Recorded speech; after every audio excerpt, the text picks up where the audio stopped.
कुछ यादें, कुछ बातें। जी दोस्तों, बहुत बहुत स्वागत आपका मेरे इस चैनल पर। मित्रों, लाई हूँ नई पुस्तक कुछ यादें कुछ बातें, लघु कविता संग्रह, और इसकी रचयिता है सुनीता आनंद जी। आप देख सकते हैं। तो आज मैं इस पुस्तक के बारे में आपसे बात करूंगी। तो दोस्तों, पेपर बैक में 2023 में प्रकाशित हुई है और आनंद कला मंच प्रकाशन भिवानी से आई है। मूल्य मात्र 200 रुपए, पृष्ठ 128। थोड़ा सा परिचय सुनीता जी के बारे में। सुनीता जी कुरहावटा महेंद्रगढ़ में जन्मी भिवानी निवासी है। इन्होंने MA MPhil नेट हिंदी और PG डिप्लोमा किया जर्नलिज्म मास कम्युनिकेशन में, और B.Ed किया है। Prabhakar arts and craft, steno Hindi किया है, TTC भी किया है। बहुत सारी इनकी देखिए आपने शिक्षा, बहुत कुछ इन्होंने हासिल किया है। हिंदी हरियाणवी में कहानी, कविता, लघु कविता, निबंध, संस्मरण, आलोचना 11 पुस्तकें आ चुकी हैं। अनेक सम्मान मिल चुके हैं। रचनाओं का प्रकाशन प्रसारण हो चुका है। यह पुस्तक इन्होंने समर्पित किया वरिष्ठ साहित्यकार लघु कविता के पुरोधा आदरणीय प्रोफेसर रूपदेव गुण जी को।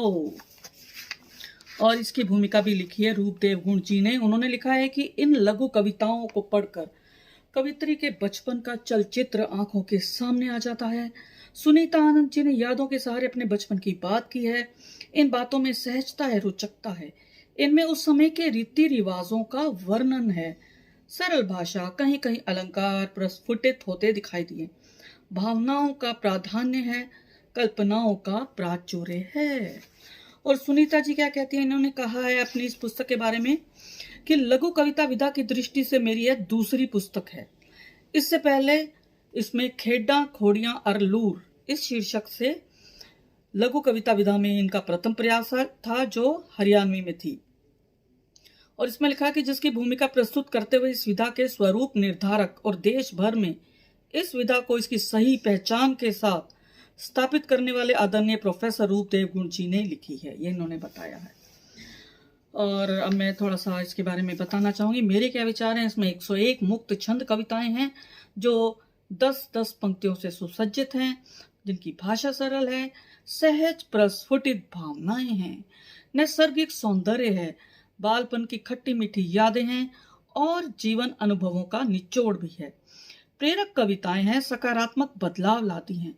बचपन की यादों के माध्यम से हम उस काल खंड की वर्तमान समय से सहज तुलना करते हैं, और उस समय कैसे रिश्तों का मोल था, लोग रिश्ते निभाते कैसे थे, संयुक्त परिवार में बच्चे कैसे सीखते थे, चाचा ताऊ के साथ कैसे रहते थे, ये सब इन्होंने इसमें बताया है।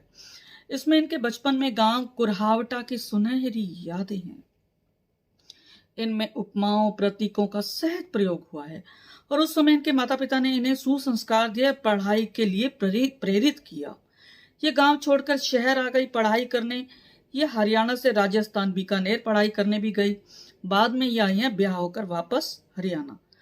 इन्होंने अपनी प्रथम रेल यात्रा को याद किया है, और मामा का घर अनूपगढ़ राजस्थान में रेलवे कॉलोनी में था, क्योंकि वे वहां नौकरी करते थे रेलवे में, और इन्होंने वहीं रहकर पढ़ाई की। तलवाड़ा झील एक शहर था राजस्थान का, ये वहां भी रही हैं। इन्होंने पहली बार सिनेमा घर देखा वहां। भारत पाकिस्तान बॉर्डर पर भी गई। इन्होंने पहली बार वहां साइकिल सीखी।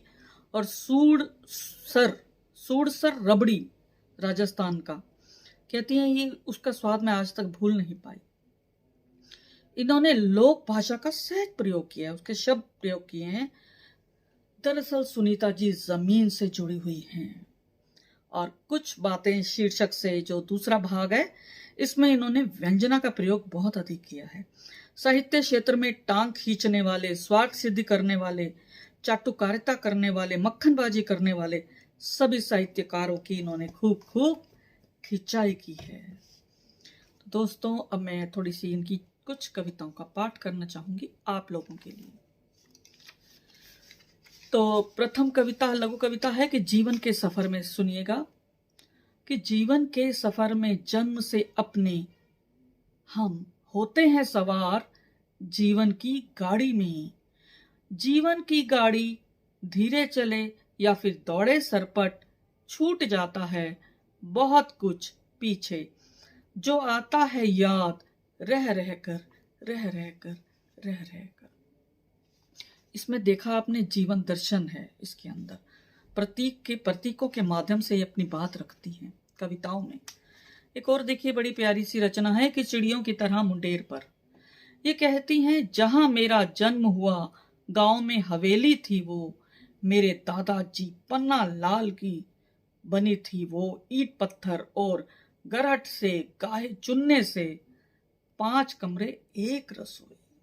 ध्यान से सुनिए, 5 कमरे 1 रसोई, बीच में उसके एक आंगन था, सीढ़ियां थी ऊपर जाने को, छत पर बैठते थे हम सब बच्चे, चिड़िया की तरह मुंडेर पर, चिड़िया की तरह मुंडेर पर। इनकी कविता हमें भी सहज ही अपने बचपन में ले जाती है।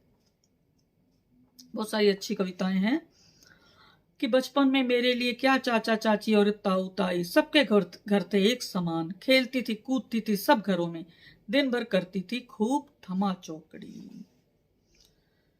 और देखिए उस समय राम राम, आज भी लोग राम राम अभिवादन के लिए इस्तेमाल करते हैं, प्रयोग करते हैं राम राम। जब मैं छोटी थी देखती थी अक्सर, स्कूल के लिए तैयार होकर निकलते थे मेरे पिताजी, वे अध्यापक थे। सुबह सुबह गली मोहल्ले के बच्चे भी जाते थे उनके साथ स्कूल, करते थे सभी नमस्ते, गांव के लोग कहते थे राम राम मास्टर जी, राम राम मास्टर जी, राम राम मास्टर जी। और एक और देखिए बहुत सारी अच्छी अच्छी कविताएं हैं, कुछ ही पढ़ूंगी कि इस बात को, साहित्य समर में सबसे बड़ा दुश्मन, साहित्य समर में सबसे बड़ा दुश्मन कोई और नहीं, वही बनता है जिसे आप कुछ सिखाते हैं, वही बनता है जिसे आप कुछ सिखाते हैं, अपने से आगे बढ़ाते हैं खुद पीछे हटकर, पर वह भूल जाता है इस बात को, पर वह भूल जाता है इस बात को। मित्रों ऐसी स्थिति तो मुझे लगता है हर क्षेत्र में आती है। एक और देखिए जो बिकते हैं, बहुत अच्छी कविता है कि भ्रष्टाचार का जहां होता है बोलबाला, चलती है रिश्वत बड़ी बड़ी, खरीदा जाता है अफसरों नेताओं को, निकालने के लिए काम, बनने के लिए धनवान, पर ज्यादातर साहित्यकार न बिकते हैं न खरीदते हैं, पर ज्यादातर साहित्यकार न बिकते हैं न खरीदते हैं, जो बिकते हैं वो साहित्यकार नहीं भ्रष्ट होते हैं। जी दोस्तों, साहित्यकार की परिभाषा यही है। तो एक और मैं पढ़ती हूँ, फेसबुक पे भी इन्होंने खूब इनकी खिंचाई की है, फेसबुक पे जो लोग होते हैं फेसबुक की, कि कुछ लोगों की आदत होती है फेसबुक पर अपनी पोस्ट को बहुत सारे लोगों को बिना वजह टैग करना। ये सच में समस्या है। कुछ लोगों की आदत होती है फेसबुक पर अपनी पोस्ट को बहुत सारे लोगों का बिना वजह टैग करना, जबकि आपका फेसबुक अकाउंट आपका अपना है और लोगों का अपना। तो मित्रों इन्होंने सीख दिया है कि बिना वजह किसी को टैग न करें। और एक और भी इन्होंने कहा है कि कुछ लोग रात को गली में घरों के बाहर पोस्टर चिपकाते चलते हैं अपने प्रचार का, कुछ लोग रात को गली में घरों के बाहर पोस्टर चिपकाते चलते हैं अपने प्रचार का। ठीक इसी तरह कुछ लोग फेसबुक पर अपनी बातें, अपने विचार चिपकाते रहते हैं रात भर। बहुत अच्छी लगी मुझे सच में। हमें भी ऐसी समस्याओं से हम भी दो चार होते हैं अक्सर। और एक मुझे बहुत अच्छी लगी, सोमी है ये कविता, ऊपर वाले का उपहार, कि जिंदगी हमारी जैसी भी है, जिंदगी हमारी जैसी भी है वह उपहार है ऊपर वाले का दिया हुआ, इसलिए इसे हंसकर स्वीकार करें। क्या पता कल हमारे किस काम पर ऊपर वाला हमें क्या उपहार देते, ऊपर वाला हमें क्या उपहार देते। मित्रों इन्होंने बहुत बड़ी बात कही है इस कविता में, क्योंकि आजकल लोग संतुष्ट नहीं हैं, वे अपने आप से संतुष्ट नहीं हैं। ईश्वर ने इतना कुछ दिया उससे संतुष्ट नहीं है। किसी को अपने धर्म पर आपत्ति है, किसी को अपने लिंग पर आपत्ति है, किसी को अपने गांव पर आपत्ति है, किसी को अपने शहर पर आपत्ति है। मतलब खुश नहीं है, संतुष्ट नहीं है जो उनके पास है। हाँ, जो नहीं है या जो दूसरों के पास है उन्हें वही चाहिए। बहुत अच्छा इन्होंने लिखा। और अब मैं आखिरी कविता पढ़ती हूँ कि आप पछताते हैं। साहित्य में जोड़ तोड़ वाले जोगियों से सावधान रहना। जी दोस्तों, कि साहित्य में जोड़ तोड़ वाले जोगियों से सावधान रहना। कल वो किसी के गीत गाते थे, आज किसी के गाते हैं। गाकर गीत जोड़ तोड़ के लोग कुछ सम्मान पाते हैं, लोग कुछ सम्मान पाते हैं और आप पछताते हैं, पछताते हैं। तो मित्रों, कभी किसी की बातों में ना आए। धन्यवाद दोस्तों, फिर मिलेंगे अगली कड़ी के साथ। तब तक मुझे आज्ञा दें।